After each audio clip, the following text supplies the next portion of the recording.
What is the job of a question? What does a question do?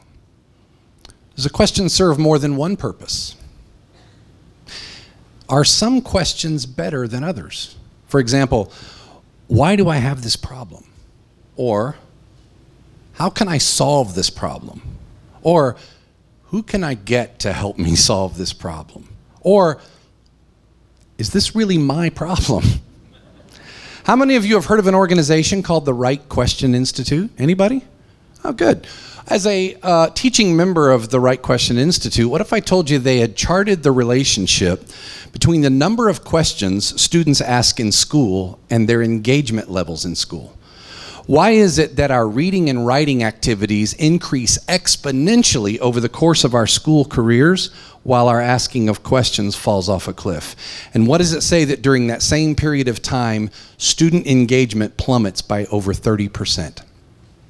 Now, to give another angle of the power of the question, would you believe an academic study that revealed higher test scores among college psychology students who were asked 4 simple questions just prior to their test?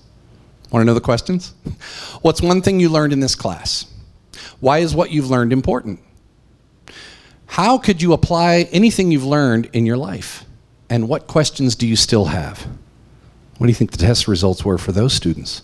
What if I told you in college that I knew a way for you to increase by 15% your next score? How's that possible? What about here tonight? How many new ideas are we all learning here tonight? And if the TEDx organizers here were to stop each of us on the way out and ask us, what's one thing you learned tonight? Why is what you've learned important? How can you apply something you've learned in your life? And what questions remain? You think our retention levels would be higher? By the way, how many of you would be surprised to know that since I walked into this red circle tonight, I have yet to utter a single statement that didn't end in a question mark? Why would I do that? Do you think it has commanded even the slightest increase in your attention or critical thinking? And if so, what's that worth?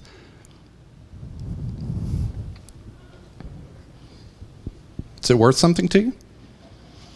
Why do you think coaches and counselors ask so many questions of their clients?